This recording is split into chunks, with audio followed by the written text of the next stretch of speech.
जय जिजाऊ. मी इंदू गायकवाड. हिरकणी बुरुज माझं साम्राज्य या बुरुजावर आपलं सहर्ष स्वागत करत आहे. आजचा वेगळा विषय आहे, विद्यार्थ्यांच्या सवयींबाबतचा आहे. हा जो विषय आहे की नाही, हा सवय सवय म्हटली की कसं असतं माणसाला त्याची सतत करण्याची क्रिया चालू असते, त्याला म्हणतात सवय. कधीतरी एखादी गोष्ट करणं तर ती गोष्ट म्हणजे ती सवयीमध्ये मोडत नाही, परंतु नियमितपणे ती सरावाने सतत सतत माणूस स्वतःहून किंवा काही वेळेला जबरदस्तीने म्हणजे त्याला कळतच नाही की आपण करतोय काय, ती एक सराव होऊन जातो त्या गोष्टीचा. तर तो सराव, ती सवय ही काही वेळेला चांगल्या गोष्टींसाठी फायद्याची असते आणि काही वेळेला वाईट गोष्टी जर ची सवय लागलेली असेल तर ती घातकही असते आयुष्याला. सगळ्यामध्ये ती अडथळा ठरते. शिक्षण अवस्था असू दे किंवा तुमचं व्यक्तिगत आयुष्य असू दे किंवा सामाजिक ठिकाणी असू दे, तर ह्या अशा वाईट सवयी ज्या असतात तर त्या घातकच असतात. त्याचे परिणाम हे त्या माणसालाही भोगावे लागतात आणि इतरांनाही त्याचे भोगावे लागतात. तर ह्या अशा वाईट सवयी ज्या आहेत त्या शाळा आणि कॉलेजच्या ज्या अवस्थेमध्ये असतात जेव्हा विद्यार्थी मुलं, तर त्यावेळेला ह्या सवयी जरा आकाळ आकाळ ठेवल्या म्हणजे आपल्या कंट्रोलमध्ये ठेवल्या, आवाक्यात ठेवल्या, तर त्याच्यावरती लगाम घालता येतो आपल्याला आणि त्या बदलता येतात. अगदी 100% जरी नाही तर निदान त्या थोड्या कमी तरी करता येतात, पण त्यासाठी प्रयत्न मात्र करायला पाहिजे. सवय लागली ना, लक्षात आली ना आपल्या ती, तर तिथून लगेचच ऑन द स्पॉट प्रयत्नांना सुरुवात करावी लागते. तेव्हा ते आपण हळूहळू त्या कंट्रोलमध्ये करू शकतो. आणि ज्याला हे गोष्टींची सवय लागलेली आहे, वाईट गोष्टींची, तर त्याला त्या ठिकाणी बोललंच पाहिजे. त्याला त्या ठिकाणी टाळून नाही चालणार आहे. आता चांगल्या गोष्टींची सवय असते, तर उदाहरणार्थ व्यायाम करणं, त्यानंतर नियमित अभ्यास करणं, नियमित आपली कामं करणं, वेळच्या वेळी करणं, स्वावलंबी जीवन जगणं, इतरांना चांगली भाषा, नम्रता अंगी बाळगणे, सगळ्यांशी मनमोकळेपणाने हसून खेळून आनंदाने वेळ घालवणं, वेळेचा सदुपयोग करणं. तर ह्या अशा सवयी ज्या आहेत त्या चांगल्या सवयी आहेत, तर त्या ठिकाणी बोलावं लागत नाही. परंतु ज्या वाईट सवयी आहेत, ज्या मुद्दाम केल्या जातात किंवा ज्याचा दुसऱ्यालाही त्रास होतो आणि स्वतःलाही त्रास होत असतो, तर अशा वेळेला मात्र बोललं पाहिजे. तर ह्या अशा वाईट सवयी ज्या आहेत तर त्या शाळा कॉलेजमध्ये मुलांना जास्त प्रमाणामध्ये असतात. आता मी या ठिकाणी प्रयोग खूप वर्षांपासून करते. प्रत्येक बॅचलाच मी करत असते हा प्रयोग. तर त्यासाठी मी महत्त्वाच्या अशा थोड्याफार अशा 5 सवयी ज्या आहेत, ज्या सर्रासमध्ये आढळतात मुलांमध्ये. म्हणजे त्या हमखास असतातच. असं होणारच नाही की यापैकी कुठली सवय मुलांना नाही आहे, तर ती असते म्हणजे असतेच. मग या सवयींवरती मी जास्ती काम करते. मग आता त्यांना काय करते, पहिल्यांदा मला लक्षात येतातच त्या सवयी. अशी मुलं असतातच की त्यांना या वाईट सवयी लागलेल्या असतात. त्यातली पहिली सवय म्हणजे काय असते मुलांमध्ये आता सर्रासपणे आढळून येणारी, तर शिव्या देणं. शिव्या देणं हे कधीच चांगलं नाही. हे चांगलं लक्षणच नाही. सुसंस्कृतपणाचं, सभ्यतेचं हे लक्षण नाही. शिव्या देणं ही अतिशय वाईट आणि घाणेरडी गोष्ट आहे. परंतु मुलांना ती आता लागलेली आहे. सर्रासपणे आपल्याला बघा तुम्ही समाजामध्ये आपण कुठेही असू देत, बाहेर कुठं बस स्टॉप असू दे, रस्त्याला असू दे, कुठल्याही ठिकाणी असू दे, तिथं सर्रास मुलांच्या तोंडामध्ये शिव्या असतात आणि अवतीभोवतीच्या लोकांमध्ये सुद्धा त्या आपल्याला ऐकायला मिळतात. तर ह्या सवयी ज्या असतात की नाही शिव्या देण्याच्या, तर ह्या जिथं आता बाहेर आपण प्रत्येकाला ह्या गोष्टी बोलू नाही शकत. शाळेच्या स्तरावरती, कॉलेजच्या स्तरावरती जेव्हा मुलं अशी शिव्या देतात, त्यावेळेला वर्गामध्ये खास करून जेव्हा शिव्या देतात किंवा त्यांच्याकडनं अशा सवय लागलेली असते त्या गोष्टीची, ते मुद्दाम देतात असं नाही. त्यांना माहीत असतं आपण क्लासमध्ये आहोत, समोर टीचर आहेत, बाकीचे सगळे आपले वर्गमित्र आहेत, मुली आहेत, तर असं धजावत नाही ते शिव्या द्यायला किंवा त्यांच्या मनातही येत नाही की शिवी द्यावी. परंतु ती सवय लागलेली असते ना, मग त्या सवयी लागल्यामुळे त्यांना त्यांचा स्वतःवर कंट्रोल राहत नाही आणि मग त्यांच्या तोंडातून त्या शिव्या येतात. म्हणजे कुणाची वही ओढून घेतली, कोणाला काही धरलं, धक्काबुक्की केली, कोणाची ओढाओढी केली, काही झालं तरी पण त्या शिव्या तोंडातनं लगेचच दिल्या जातात. आणि जास्त करून आईवरूनच मुलांच्या तोंडात तर सर्रास असतेच असते. मग त्यांना असं वाटतं की काय आईवरून शिवी दिली, काय त्याच्यामध्ये मोठं? तिथे काही कॉमन आहे, म्हणजे ते जसं काही आपण काही बोललोच, आईला उद्गार काढतो आपण, तर ती शिवी नाहीच आहे म्हणजे कॉमन गोष्ट आहे, साधी गोष्ट आहे, असंच मुलांच्या अंगवळणी पडलेलं दिसून येतं. म्हणजे ती शिवी तर सर्रास ऐकायला येतेच येते. परंतु शेवटी ती ही शिवीच आहे. ती चांगली चांगली सवय नाही, चांगली गोष्ट नाही, ती वाईटच गोष्ट आहे. तर त्याची जाणीव करून द्यायला लागते. मग असं मला ज्या वेळेला लक्षात येतं, म्हणजे मी माझ्या ऐकण्यात येतं, आलं रे आलं, की मी त्याला जागेवर उभं करते. जागेवर उभं केलं, की त्याला विचारते, "काय केलंस तू?" त्याला असं वाटतं, की मी काहीच केलं नाही, नाही कुणाची खोडी काढली, ना अभ्यास पूर्ण केलेला आहे, वही माझी पूर्ण आहे, प्रश्न विचारला तर प्रश्नाची उत्तरं मी देतो, माझा अभ्यास चांगला आहे, सगळं तर चांगलं आहे. मग मला कशाला उभं केलं मॅडमनी? मग त्याला आठवायला लावते, "तू काय केलंय का आठव, तू काय केलंय का आठव." त्याला जोर दिला तरी आठवत नाही, कारण का सवय झालेली असते. त्याला लक्षातही राहत नाही, की आता ह्या क्षणापूर्वी आपण काय बोलून गेलेलो आहे. तर त्याच्या लक्षात नसतं ती गोष्ट. मग त्याला सांगायला लागतं, की "तू शिवी दिलीस की नाही?" मग त्याला आठवावं लागतं. शिवी म्हणजे काय? आपण काहीतरी आईवरून बोललो म्हणजे ती शिवी असू शकते का? तर त्यालाही ते कळत नसतं, की ही शिवी आहे. म्हणजे त्याची इतका सवयीचा तो अधीन झालेला असतो तो माणूस. आणि मग त्याला म्हणते, "तू आता शिवी दिलीस की नाही? आईवरून बोललास की नाही?" असं बोललं. मग त्याला "हो, हो, बोललो, बोललो." "बोललास ना? हां, मग ती शिवीच आहे. हे चांगलं आहे का? नाही आहे. हे तुला जर आता बोललं नाही, तर तू हे थांबवणार आहेस का? नाही थांबवणार. मग तुला हे त्याच्या जागी तुला बोललंच पाहिजे. मग तू आता उभा राहा थोडा वेळ ते. तर उभा राहा. मग तो उभा राहतो. परत मग बाकीचे दुसऱ्या वेळेला पण मग बाकीचे मुलं जे असतात ते पण मग जरा सावध होतात. अरे, बोलताना आपण काय जर बोललो तर मॅडम आपल्याला जागेवर उभं करणार. तरी बऱ्याच जणांच्या अंगवळणी हे पडलेलं असतं, सवय झालेली असते, तरी ते मग सर्रासपणे बोलतातच. मग प्रत्येक वेळेला जो बोलेल त्याला उभं करते, जो बोलेल त्याला उभा करते. अगदीच नाही एखादा टार्गेटच असेल, की जो उभं राहिला हे करत असेल, मग त्याला बाहेर व्हरांड्यामध्ये उभं करते. पण त्याला उभाच करते. एक तर वर्गात तरी उभा राहा, नाहीतर मग बाहेर तरी उभा राहा. मग त्याच्यामागे त्यांना ते पण सांगते, की तुम्हाला ही शिक्षा म्हणून नाही, तर तुम्हाला ही सवय लागलेली आणि ही सवय जर थांबवली नाही, तुम्हाला त्याची जाणीव करून दिली नाही, तर तुम्हाला हे आयुष्यभर तुमच्या अंगवळणी पडेल आणि तुम्ही कुठेही असा कॉमन गोष्ट आहे असं समजून बोलायला लागेल. तर ही तुमच्यातली सुधारणा आहे. तुमच्यातली सुधारणा आहे. ही सुधारणा व्हावी. तुम्ही ही गोष्ट वारंवार करू नये, म्हणून मी तुम्हाला उभं करते. तर ती शिक्षा समजू नका, की तुम्ही काहीतरी खूप मोठं पाप केलेलं आहे आणि त्याची शिक्षा भोगता आहोत आपण, तर ते नाही. तर तुमच्यामध्ये सुधारणा व्हावी म्हणून तुम्हाला हे मी सांगत आहे आणि ही गोष्ट करत आहे. मग त्यांना पण कसं होतं, वर्गामध्ये मुलं बघतात, मुली बघतात, मग आपण एकटेच उभे असतो. मग ते त्यांना थोडं कुठेतरी असं अपमान झाल्यासारखं वाटतं. थोडं स्वतःला गिल्टी फील होतं, की खरंच आपण ही वाईट गोष्ट करतोय आणि सगळ्यांचं लक्ष आपल्याकडे. आपण वर्गाचा केंद्रबिंदू आहोत. सगळे आपल्याला असे काय काय आहे, फालतू आहे हा, कसला त्याला वाईट वळण आहे, अशा दृष्टीने, अशा नजरेने बघता येते ना आपल्याला. मग त्यांना कुठं मनोमन ते खजील होतात आणि मग असं ते मग त्यांचं शिव्या देणं बंद होतं. आणि हा अनुभव आहे मला.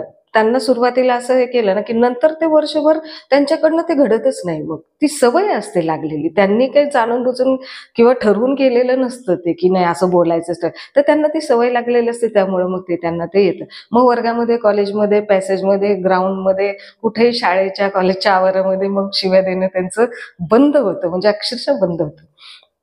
त्यानंतर दुसरं आहे गुटखा खाणं. आता गुटखा खाणं सुद्धा सर्रासपणे बऱ्याच ठिकाणी, मग ते कुठलंही शाळा, कॉलेज आणि कुठलं बाहेरचंही तुम्ही वातावरण पाहिलं. आपण कितीही म्हटलं, की नाहीये आमच्या शाळा, कॉलेजमध्ये असं नाही चालत, तसं नाहीये. परंतु मुलांचं आता थोडंसं व्यसनाधीन मुलं झालेली आहेत आणि या गुटख्याला बळी पडत आहेत. गुटख्याची सवय लागलेली आहे. आपण कितीही नाही म्हटलं ना, तरी आणि मुलं नाही वर्गामध्ये, नाही इकडं शाळेमध्ये, कॉलेजमध्ये खाल्लं, तरी तिथून बाहेर पडल्यानंतर मुलं सर्रासपणे हे ग्रामीण आणि शहरी असो, कुठेही असो, परंतु हे प्रमाण थोडंफार का होईना हे आपल्याला दिसतंच आणि प्रत्येकाला दिसत असावं. त्यामुळे कोणी नाही नाही म्हणू शकत, की नाही की मुलं गुटखाच खात नाही किंवा हे व्यसनच नाहीये.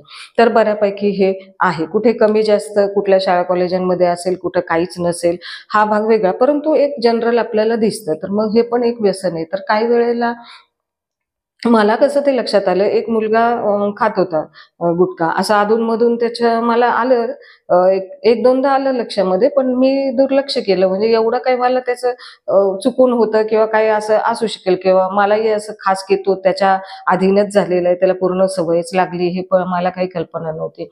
परंतु मला नियमितपणे त्याचं दिसायलाच लागलं. मग मी त्याला एकदा वर्गात उभं केलं. म्हटलं, "तू खातोस का?" कारण का अशा वेळेला गपचूप बाजूला जरी नेऊन येऊन सांगितलं ना मुलांना, मग मुलं सुधारत नाहीत.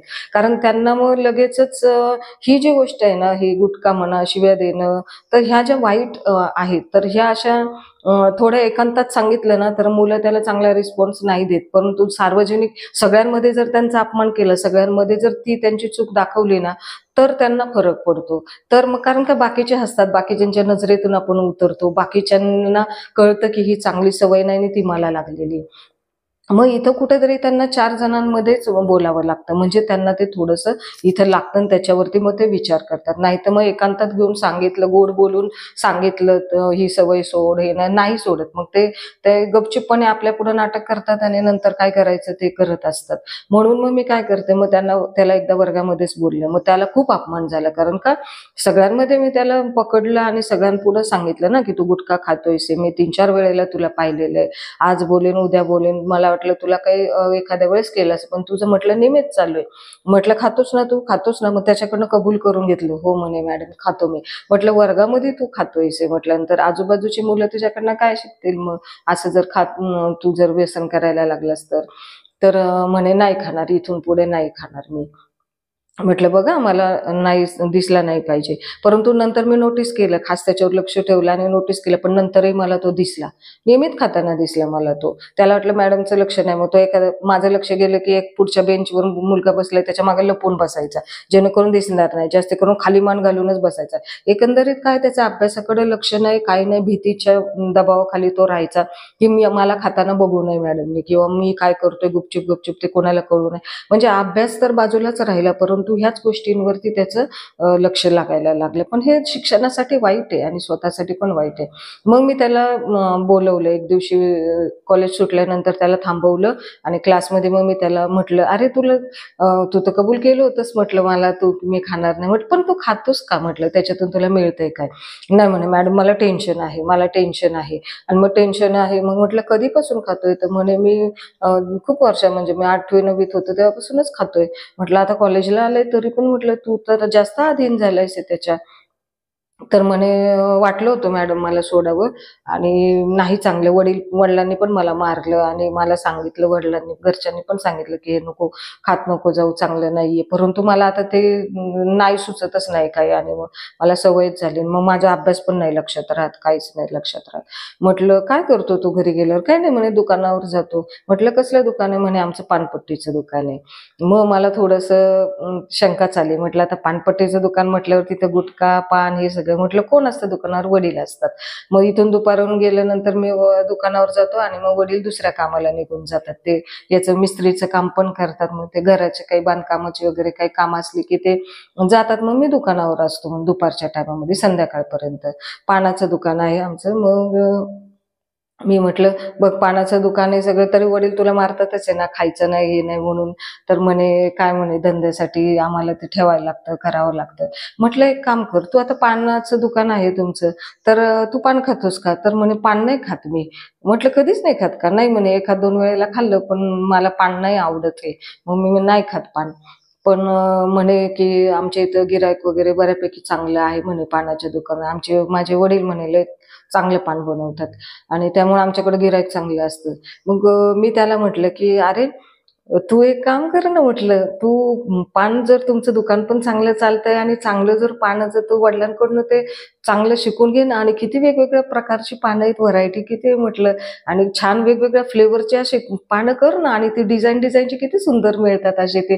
तुम्ही ते काडी वगैरे ते टोचता आणि त्याने अशी सुंदर आकाराची अशी पक्ष्यांचा आकार म्हणा, फुलाचा आकार म्हणा, काय अशी शिक ना अशी वेगवेगळी डिझाईनची आणि लग्न कार्यात वगैरे असे ऑर्डर घेत जा तू. ते पानांची ऑर्डर असते त्या समारंभांना, कार्यक्रमांना." म्हटलं, "किती ऑर्डर असते, तर ते तसे तू करत जा ना वेगवेगळे त्याच्यामध्ये त्याचे फ्लेवर वेगवेगळे कर आणि ते करत जा तू ते तसं वेगवेगळं आणि पहिलं टेस्ट करून बघायचं. प्रत्येक पान केलं ना, तर त्याची काय वेगळं केलं त्याच्या अशा टेस्ट घेत राहायच्या आणि ते टेस्ट वेगवेगळे असे तर खास स्पेशल पानाची तुला ऑर्डर येत जाईल," म्हटलं तसं. "आणि तुला आवड पण आहे ना त्याची अशी वेगवेगळ्या गोष्टींची." म्हटलं, "अजून गिऱ्हाईक तुमच्याकडे येईल आणि तू पण कार्यक्रमांना वगैरे घेऊन जाशील," म्हटलं, "सप्लाय चांगल्या कर, जशी डिमांड येईल तसं तुला सप्लाय करता येतील." म्हटलं, "वडिलांनाही मदत, तुला पण आणि तुझाही चांगला जम बसेल." म्हटलं, "दुपारून जात असे तर," म्हटलं, असं कर. आणि मग त्याचं काय झालं फायदा असाच, की त्यांनी हळू तो पानाचं करायला लागला. त्याला आवड होती त्याच्यामध्ये आणि मग तो त्याची काय करायला लागला, टेस्ट घ्यायला लागला. हे पान घेतलं, त्याची टेस्ट बघायची. ते वेगळ्या पद्धतीने बनवलं, त्याची टेस्ट करून बघायची. असं वेगवेगळ्या पद्धतीने तो करायचा आणि त्यावेळेला मोबाईल नव्हते. म्हणजे तो काळ आता हा 25 वर्षापूर्वींचा काळ होता. तर तेव्हा मोबाईल नव्हते. मोबाईलमध्ये की सर्च केलं आणि कुठलं काय बघितलं, तेव्हा असं काही नाही. तेव्हा स्वतःचं डोकंच वापरायला लागायचं आणि स्वतःची काही कल्पकता, युक्ती, आयडिया काय स्वतःचं तंत्र, यंत्र सगळं टेक्निक वापरून ते करायला लागायचं. तर तेव्हा मोबाईल की दुनिया नव्हती आणि मग सगळीच भिस्त स्वतःवरती असायची. स्वतःच्या अंतर्गत कलागुणांना वाव असायचा आणि तर मग त्यामध्ये तो काय करायला लागला, वेगवेगळी खरंच सुंदर पानं करायला लागला. वेगवेगळ्या फ्लेवरमध्ये करून बघायला लागला आणि त्याची चव बघता त्याला गुटखा खाल्ला तर मग त्याची चव कळायची नाही, कारण गुटख्याची चव जिभेवर असायची. त्यामुळे पानाचा जो स्वाद आहे, त्याची जी गोडवा आहे, त्याचा जो रस आहे, त्याची टेस्टच लागायची नाही. आणि मग त्याचं झालं, मग ते गुटखा खाणंच हळूहळू बंदच झालं त्याचं. कारण का मग त्यांनी ते बनवून घेत झाल्यानंतर टेस्ट करायला ती टेस्ट कळायचीच नाही ना काही. मग विक्रीला ठेवायचं कसं? मग त्याचं गुटख्याचं प्रमाण हळूहळू त्याचं कमी झालं आणि नंतर बंदच झालं. नंतर त्यांनी दुकानावर पण गुटखा ठेवला नाही आणि खाल्लं सुद्धा नाही. आणि त्या पानाच्या याच्यामध्ये त्यांनी 2 पानाची दुकाने टाकली आणि ती अतिशय छान चालली. तर असं ती सवय त्याची ती गुटखा खाण्याची तर ती नंतर गेली आणि त्यावेळेला मी त्याला वर्गामध्ये ते तसं त्याला ते सुचवलं, की ही तुझी सवय. तर ही सवय अशी ती त्याची सुटली. त्यानंतर शिस्त. आता मुलांना कसं असतं, शाळा कॉलेजमध्ये शिस्त नको असतं.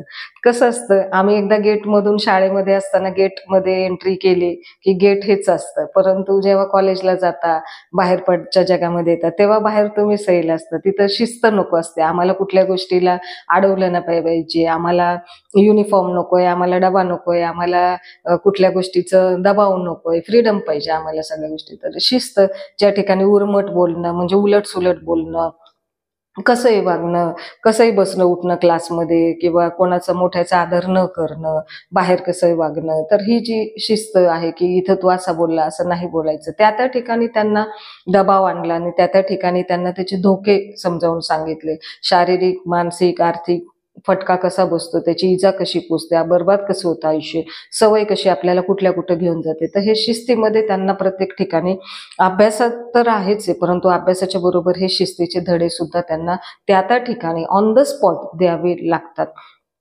तर असा हा त्यांना जो त्यांच्या वाईट सवयी झालेल्या असतात, लागलेल्या असतात, तर त्यांना सोडवण्यासाठी हळूहळू थोडासा प्रयत्न करावा लागतो. त्यानंतर त्यांना अभ्यासासाठी क्लासमध्ये ट्रॅक पकडायचा कसा? ट्रॅक पकडायचा म्हणजे तुमचं डोकं सैरभैर असतं.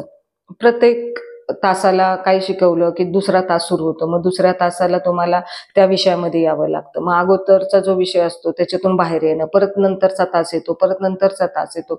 प्रत्येक तासाला त्या विषयांची तुम्हाला मानसिकता तयार करावी लागते. तर गणिताचा तास झाला, की नंतर अगदी लगेच गणितातून इतिहासाचा तास आला. इतिहासाचा तास झाला, त्याच्यातून नंतर लगेचच इंग्लिशचा तास झाला. लगेचच नंतर तुमचा भूगोलाचा तास झाला. नंतर लगेचच विज्ञानाचा तास झाला. नंतर लगेच कुठल्या विषयाचा दुसरा तास झाला. तर त्या तासातून झटक्यामध्ये आपण लगेचच 2 दुसऱ्या मिनिटाला त्या विषयामध्ये नाही येऊ शकत.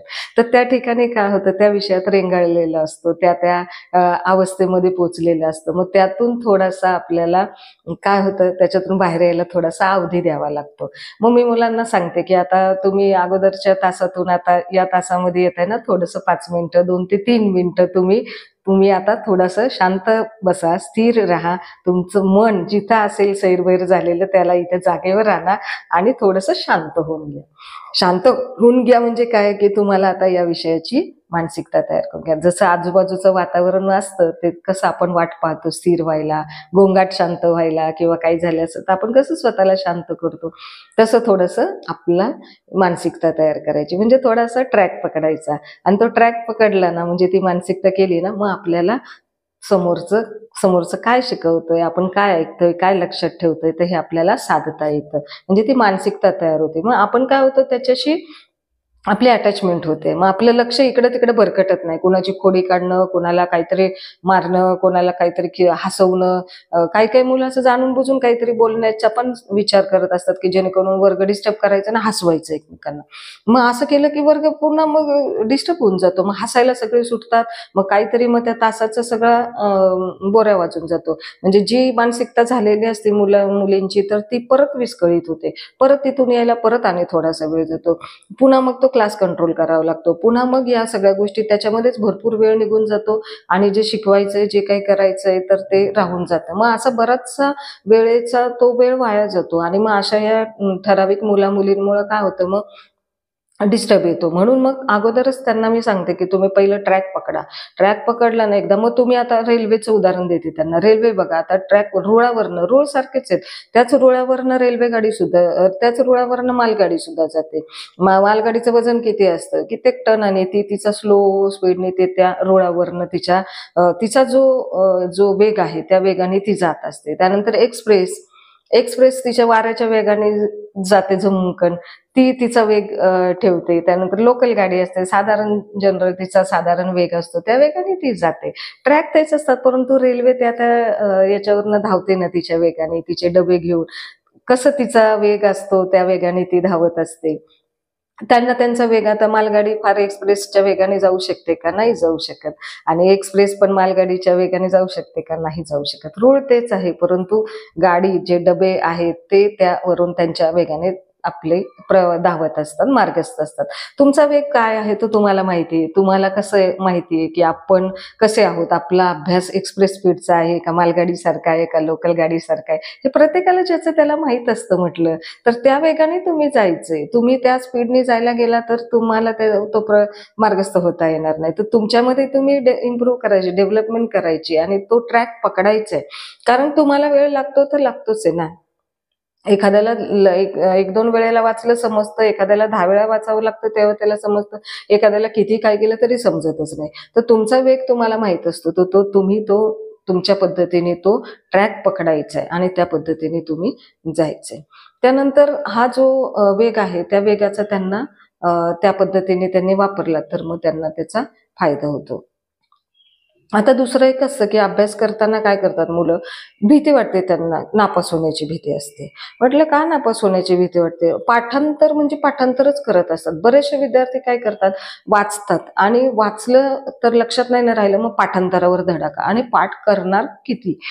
कुठली गोष्ट 6 विषय असतात तुमचे, 6 विषयाचं सगळं पाठांतरावरच भर देऊन तुम्ही जर करणार असेल, तर त्याचा काय उपयोग आहे? आणि मग तो करून सुद्धा त्यांना भीती वाटते, की मी नापास होईल. मग त्या ठिकाणी मी असं बऱ्याच मुलांना, मुलींना विचारलं, की म्हटलं तुम्हाला भीती कशाची वाटते? नापास होण्याची भीती वाटते. म्हटलं मग काय करता? पाठांतर करतो आम्ही, वाचन करतो. बरं म्हटलं हे करूनही तुम्हाला भीती वाटते? हो, मग ते करूनही भीती वाटते. मार्कही कमी मिळतात आम्हाला आणि नापास पण होतो आम्ही आणि आम्हाला भीती पण वाटते. मग अशा विद्यार्थी-विद्यार्थिनींना मी एक त्यांना एक कल्पना सुचवली. त्यांना मी वेगळं काही दिलं, की पाठांतराने तुम्हाला असं होतं ना, मग मी त्यांचं लिखाणावरती लक्ष केंद्रित केलं. केंद्रीकरण त्यांचं लिखाणावर. म्हटलं आता ह्यांना या मार्गाने होत नाही ना, तर यांना काहीतरी वळण घेऊन दुसऱ्या मार्गाने इथं आणलं पाहिजे, ट्रॅकवर आणलं पाहिजे. मग मी त्यांना काय केलं, पॅसेज वगैरे लिहायला द्यायची आणि पॅसेज वगैरे लिहायला द्यायचे आणि त्यांच्या वह्या सतत चेक करत राहायचे. आणि त्या लिखाणामध्ये काय होतं, त्यांना मग असं पण सांगितलं, की तुम्ही सुंदर हस्ताक्षर काढा, अक्षर चांगलं काढा. भले तुमचं 4 पानाचे 2 फुलस्केप लिहिलेले असू देत, परंतु सुंदर वळणदार अक्षर काढा. आणि त्यामुळे ते चांगली अक्षरं पण ज्यांची आली ना, तर मी त्याच्यातल्या यांना काही अशी बक्षिसं पण द्यायची. आणि अक्षरशः बक्षिसाच्या आशेने मुलं चांगलं सुंदर अक्षर काढायला लागली. त्यांची घाणेरडी अक्षरं पण सुधारली. आणि ते पाठांतर करून पाठांतराचा जो वेळ जायचा ना त्यांचा आणि ते डोक्यातही काही घुसायचं नाही. तर ते लिखाणामुळं त्यांना हाताला सराव झाला ना. लिहिणं ही चांगली सवय आहे ना. ते शब्दबद्ध करणं, वाक्यरचना करणं, पॅसेज उतरून काढणं आणि कुठेतरी थिंकिंग त्यांची सुरू होते ना. विचारचक्र सुरू असतं लिखाणात. पाठांतर करताना एवढंच डोक्यामध्ये नाही, ते वरच्यावर निघून जातं. परंतु लिखाण करताना ते इथून हातात उतरतं. मग त्यामुळे ते हँडरायटिंग करताना स्वतःच्या हस्ताक्षरात लिहिताना मग ते त्यांना काय व्हायचं, लक्षात राहायचं आणि त्यामुळे त्यांचा अतिशय चांगला अभ्यास व्हायचा आणि त्यांची भीती गेली. त्यामुळे त्यांची भीती गेली. त्यांना ते लिखाणाचं तंत्र अवगत झालं, सुंदर हस्ताक्षर झालं आणि बक्षीसही मिळाली आणि त्यांना भीतीही गेली. तर एका लिखाणामधनं हे सगळं मला साध्य करता आलं आणि तो प्रयोग अतिशय यशस्वी झाला. आणि त्यामध्ये बक्षीस पण मी काय द्यायचे, तर आणि लिखाण हे सगळ्याच बाबतीमधलं मी द्यायचे आणि त्यांना त्याचा फायदा बक्षीस असं द्यायचे, की मी त्यांना पाट्या द्यायची. पाटी पेन्सिल. मी स्वतः जाऊन 2 डझन पाटी पेन्सिल घेऊन आले आणि ते पाटी पेन्सिल मी त्यांना द्यायची. मग त्या पाटी पेन्सिल वरनं ते काय करायचे, पहिल्यांदा ते कॉलेजची मुलं आणि पाटी पेन्सिल म्हणजे त्यांना नवल वाटायचं आणि आता ह्या काळामध्ये पाटी पेन्सिल तर हे बऱ्याच जणांना माहितही नाहीये. पण पूर्वी आपण तो केलेला प्रयोग आहे. आपल्या काळामधला तो सर्वोत्तम आपला अभ्यासाचा तो पाटी पेन्सिल म्हणजे आपला आधारस्तंभ आहे शिक्षणाचा. तो मी विसरलेली नव्हते आणि माझं पण अतिशय पाटी पेन्सिलवर आजही प्रेम आहे. आजही पाटी पेन्सिल मी स्वतः पण वापरते. तर त्या पाटी पेन्सिलवरती मग त्यांना स्पेलिंग लिहिता यायचे, गणित सोडवता यायचे, चित्र काढता यायची. परत काही त्यांना म्हणजे एक गंमत पण वाटायची. गंमत म्हणून पण त्याचा सदुपयोग व्हायचा ना, चांगला उपयोग व्हायचा त्या पाटी पेन्सिलचा. मन पण मोकळं व्हायचं, रितं व्हायचं, रिलॅक्स व्हायचं. पहिल्यांदा हसायला आले पाटी पेन्सिल आणि मी वर्गात जेव्हा वाटली ना त्या मुलांना, तर त्यांना ते पहिल्यांदा असं लाजच वाटली, की हे पाटी पेन्सिल हे काय मॅडम, हे आता कुठं असतं, हे असलं याचं काय करा. पण घरी गेल्यानंतर ती मुलं काढायची. दसऱ्याला त्याचं पूजन करायची पाटी पेन्सिलचं. मी त्यांना आठवण करून द्यायची, दसरा आहे पाटी पेन्सिल काढा, झेंडूची फुलं व्हा, त्याची पूजा करा, श्री गणेशा करा, त्याचं हे करत आणि करायची ती मुलं. आहे ना, असल्यावरती करतात. असं जाऊन बाजारात जाऊन त्यांनी पाटी पेन्सिल मुळीच विकत घेतली नसती. परंतु जेव्हा मी त्यांना दिली हातामध्ये तेव्हा त्यांनी खरंच त्याच्यावर अगदी छान उपयोग करून घेतला. बाकीची लहान भावंडं सुद्धा ते बघून घ्यायची, त्यांच्याकडनं ओढून घ्यायची, त्यांच्यात भांडाभांडी व्हायची, की कॉलेजचा आपला दादा ताई पाटी पेन्सिल वापरतात आणि आपण काय नाही. मग त्यांच्यात पण भांडे व्हायची, की दे मला पाटी पेन्सिल, दे मला पाटी.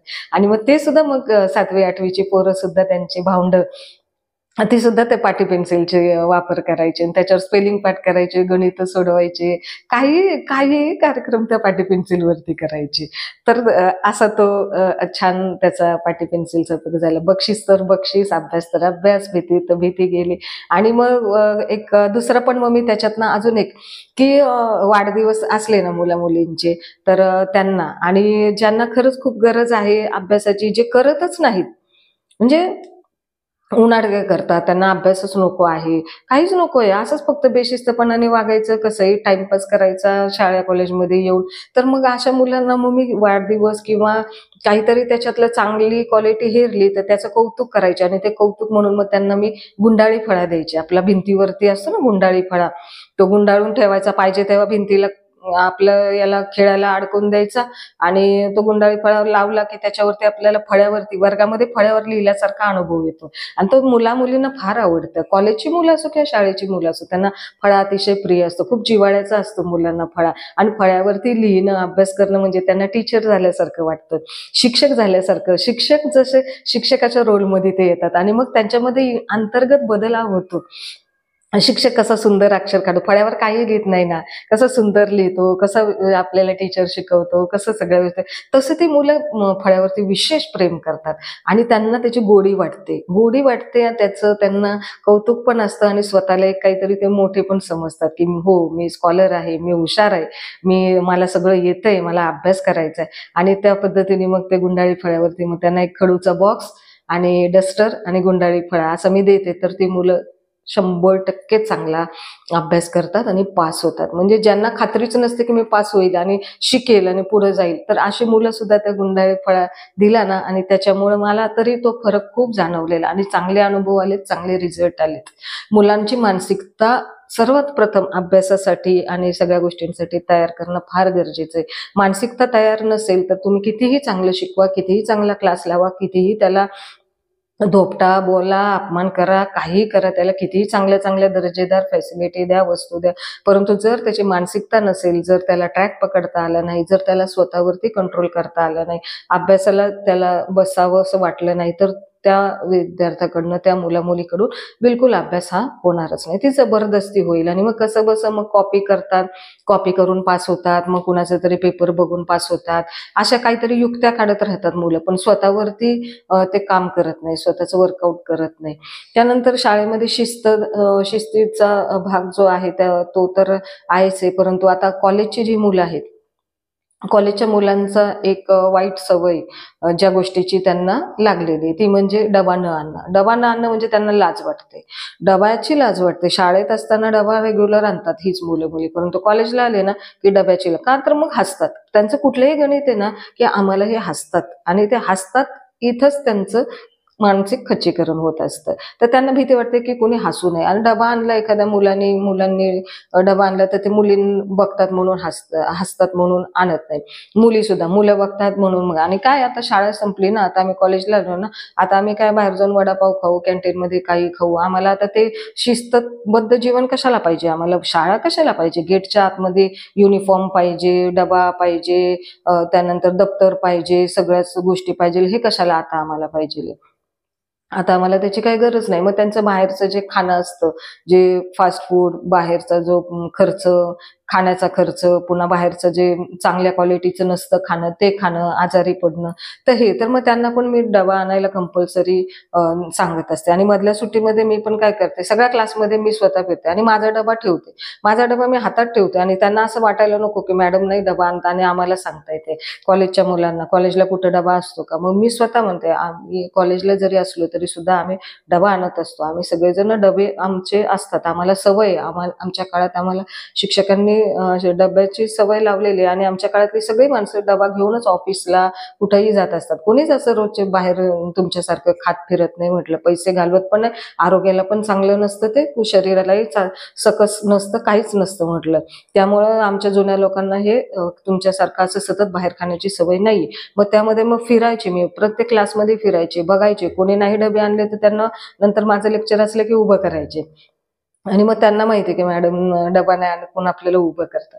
मग ते उभं राहायचे, ते मग नंतर खजील व्हायचे, त्यांना पण मग ते अपमान वाटायचा. मी मग त्यांना नेहमी सांगायचे की ही तुम्हाला शिक्षा नाही, तुम्हाला उभं करते म्हणजे मी तासभर पण नाही उभं करायचे, एक 5 मिनिटं फक्त उभं करायचे, की जेणेकरून कळावं की बघा ही मुलं डबा नाही आणत, ह्या मुली डबा नाही आणत, बाहेरचं खातात, असं करतात. आणि त्यांना ते चांगलं सवय पण लागली पाहिजे ना, की आपण जे वाईट करतोय तर ते आपल्याला सुधारण्याला काहीतरी वाव पाहिजे. मग त्यांना ती संधी मी देते, उभं करते म्हणजे त्यांना ते पण सांगते की ही शिक्षा नाहीये, ही तुम्हाला सुधारण्याची संधी आहे. सुधारा, तुम्ही यात बदल करा आणि आज नाही, उद्या नाही, परवा नाही, पण तुम्ही डबा हा आणणारच आहात आणि तुम्हाला आणावा लागेल, सुधारणा करावी लागेल. जी गोष्ट वाईट आहे त्याच्यावरती सुधारणा करूनच त्यातून बाहेर पडता येतं. एका रात्रीमध्ये बदल होत नाही या गोष्टींमध्ये, कारण सवय वाईट असते. वाईट गोष्टींची सवय ही लगेच सुटत नाही आणि माणूस वाईट गोष्टींकडे सर्वात लवकर आकर्षित होत असतो, चांगल्या गोष्टींकडे लवकर आकर्षित होत नाही. तर ही कोणालाच चांगली गोष्ट नाहीये, ना घरच्यांना ना आपल्या स्वतःच्या आयुष्याला. मग ही सवय जर तुम्हाला अशी लागली, तर तुम्हाला बाहेर खायची सवय लागली आत्ताच कॉलेजमध्ये, कॉलेजमध्ये असताना, तर तुम्ही उद्या बाहेर जॉब कराल, नोकरी धंद्याच्या निमित्ताने बाहेर जाल, व्यवसाय असेल, तुमचा काही उद्योग असेल, तुम्ही सगळीकडे असं बाहेरच खात, स्वतःचं घरचं खाणं तुम्ही विसरूनच जाल. मग ही सवय वाईट आहे, त्याचा तुमच्या आरोग्यावर परिणाम होणार, पुन्हा डोकं पण असं चिडचिड होणार, रोग होणार, विकनेसपणा येणार, ह्याचं सगळंच तुम्हाला परिणाम भोगावे लागतील ना. तर या गोष्टी तुम्ही टाळल्या पाहिजेत. म्हणून तुम्हाला हे कॉलेज असलं तरी सुद्धा डबा हा आणला पाहिजे. तर हा असा त्यांना तो शिस्तीचा भाग आणि असा प्रत्येक एक विषयाला मी त्यांना छोट्या छोट्या या त्या ठिकाणी आढळलेल्या गोष्टींमध्ये त्यांच्यामध्ये बदल करत राहिले. आणि त्या बदल केल्यामुळं मग त्यांना काय झालं की त्या गोष्टींमध्ये ते विचार करायला लागले. आणि असं आपण केलं तर हसता येते ना, तर मग आपण त्यांना आजूबाजूच्या आपल्या मित्रमैत्रिणींना हसण्याची संधी नाही दिली पाहिजे.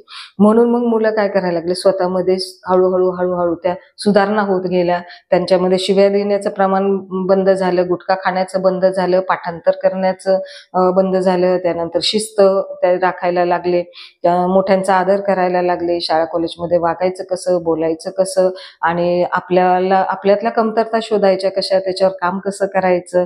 अभ्यास फक्त घडवत नाही, तर आपल्याला ही ज्या आपल्या सवयी आहेत त्या सुद्धा घडवत असतात. चांगल्या सवयी आहेत तर त्याच्याबद्दल काहीच विशेष नाही, परंतु ज्या अशा वाईट सवयी लागलेल्या असतात आणि त्या सर्रास असतात, त्या कुठल्याही वर्गामध्ये ह्या असतातच असतात, आजूबाजूलाही मुलांमध्ये असतात या सवयी.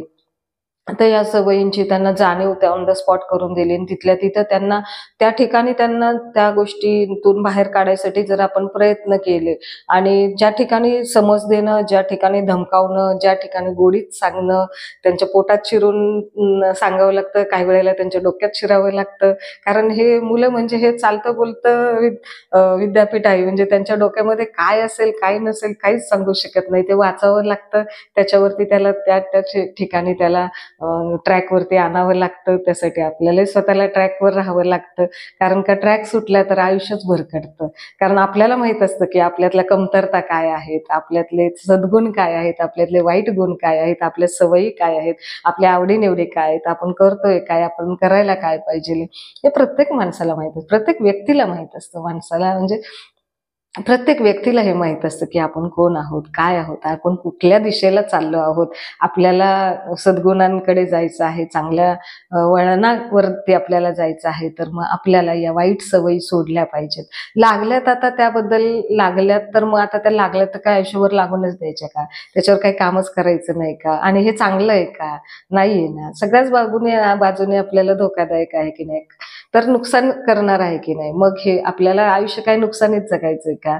आपण एखादा व्यवसाय करतो, नोकरी, काय 2 पैसे प्रॉफिटसाठीच करत असतो ना. आपलं आयुष्य सुद्धा एक आपल्याला चांगल्या गोष्टींसाठीच जगायचं असतं ना, आनंदात आणि सद्गुणांमध्ये, चांगल्या वर्तनामध्ये, सुसंस्कारामध्ये जगायचं असतं ना. आपल्याला नंतर आई वडिलांना सांभाळायचं असतं, इतर आदर्श समाजामध्ये निर्माण करायचे असतात, आपल्याला स्वतःच्या कृतीतून आपल्याला एक चांगलं प्रेझेंट करायचं असतं, एक चांगलं व्यक्तिमत्व घडवायचं असतं आपलं स्वतःचं. मग ह्या ज्या सवयी असतात आपल्याला जरी नाही लागल्या तर आपल्या संगत गुणानं हे लागतात, आजूबाजूच्या वातावरणामध्ये हे लागतात. आजूबाजूचं वातावरण तसं असेल, आता झोपडपट्टीचा परिसर असेल, गोरगरीब वस्ती असेल, ज्या ठिकाणी असं वातावरण जर वाईट दिसत असेल तर त्या ठिकाणी ह्या सवयीचं प्रमाण जास्त असतं आणि लागतं. मग आता लागतं तर ते तसंच ठेवायचं का, त्याच्यात बदल केला पाहिजे की नाही. मग आपण शाळा कॉलेजमध्ये असतो, शिक्षण अवस्थेमध्ये असतो, आपण स्वतःला घडत असतो, समाज घडवत असतो, आपल्याला देश घडवायचा असतं, आपल्याला बांधवांना सगळ्यांना मार्गस्थ करायचं असतं. तर आपण असं राहून कसं चालेल. आपण शरीराने कमजोर, मनाने कमजोर, पैशाने कमजोर राहून हे चालणार आहे का. आपल्याला पुढं समाजामध्ये पुढं नोकरी धंदा करायचा आहे, चांगलं मोठं नाव कमवायचंय, आई वडिलांचा आधारस्तंभ बनायचा आहे, आपल्या भावंडांना चांगल्या वळणावरती घेऊन जायचंय. आपल्या मागची लहान भावंडं आहेत, त्यांना पण आपण मोठे आहोत, मग आपण काय दाखवायचं त्यांना, ते काय म्हणतील आपले. जर मोठे भाऊ बहीणच जर असे वागत असेल तर मग आपण काय, घ्या त्याचा फायदा. तर असं नाही, आपल्याला सगळ्या गोष्टी जर दिसत असतील की आपल्याला इथं बदल करायला पाहिजे तर केला पाहिजे. तर अशा ज्या महत्वाच्या शाळा कॉलेजमध्ये मला ज्या अनुभवाला येतात, म्हणजे फार पूर्वीपासूनच हे आहे, होतं हे अगदी 25-30 वर्षांपूर्वीही या सवयी मुलांमध्ये होत्या, आताही आहेत. आता जरा मोबाईलचं प्रचंड व्यसन मुलांना लागले. ही एक मोबाईलची दुनिया आहे, तर त्याचे वेगळे दुष्परिणाम आणि ते तर आहेत, ते सर्वज्ञात आहेतच. परंतु ह्या ज्या गोष्टी आहेत, ज्या बेसिक म्हणजे ज्या पूर्वापासून चालत आलेल्या मुलांमधले, म्हणजे जसं हे अभ्यासाच्या बाबतीत आणि संस्काराच्या बाबतीत, तर ह्या ज्या मला आढळलेल्या, तर त्यावरती मी तिथल्या तिथे लगेचच त्यांना त्यातून संधी देते, त्यातून त्यांच्यात सुधारणा करते. जिथं शिक्षा करायची तिथं शिक्षा करते, जिथं गोडीत सांगायचं तिथं गोडीत सांगते, जिथं समज द्यायची तिथं समज देते, जिथं पालकांना बोलून घ्यायचं की तिथं आईबाप असलेच पाहिजे, तर मग तिथं त्यांना बोलवून घेते आणि आई वडिलांसमोर त्या गोष्टी त्यांना त्याची जाणीव करून देते. तर त्या ठिकाणी ती ऍक्शन घेत असते मी. त्यामुळं मला स्वतःला बराचसा चांगला अनुभव आलेला आहे आणि बरीच मुलं त्याच्यातून सुधारलेली आहेत. वाईट सवयी त्यांच्या एका रात्रीत नाही गेल्या, परंतु हळूहळू गेल्या आणि त्यांनी स्वतःहून मला सांगितलेलं आहे. आजही जर कधी कुठली मुलं मुली भेटले ना मला, तर ते मला आवर्जून सांगत असतात, मॅडम ती तुम्ही दिलेली ती पाटी पेन्सिल अजूनही मी जपून ठेवलेली.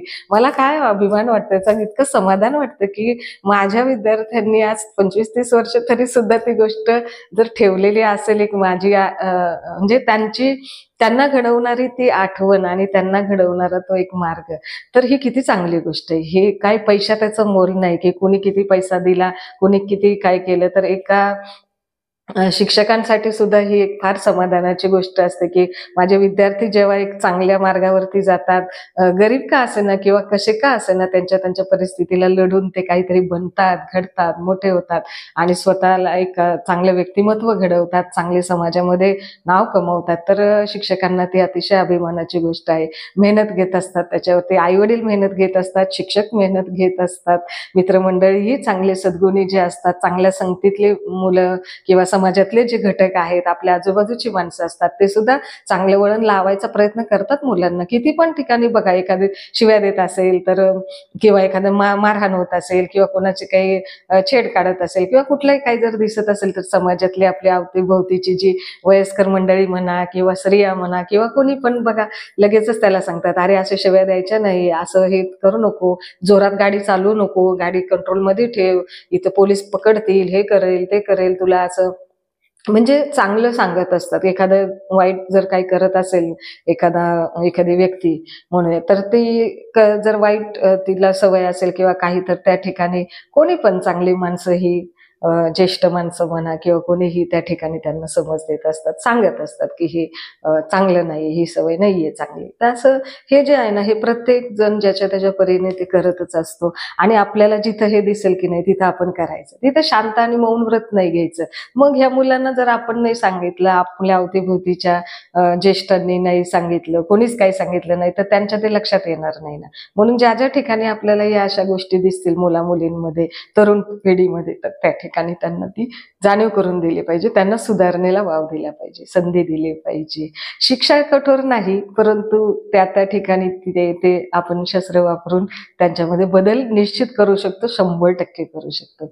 स्वतःवर विश्वास ठेवायचा आणि आपण असंच सर्वांना मार्गस्थ करायचंय आणि त्यांच्यातल्या चुका म्हणा किंवा काही सवयी, वाईट सवयी म्हणा, काही म्हणा, यांच्यासोबतच त्यांना त्याच्यात बदल करत करत करत करत पुढे घेऊन जायचे. तर असा आपण प्रयत्न करूया आज आणि आतापासून आणि छानपैकी सर्वांना एकत्रित घेऊन आपण पुढे जाऊ, मार्गस्थ होऊ, चांगला समाज घडवू आणि चांगला देश घडवूयात. पुन्हा भेटूयात. धन्यवाद.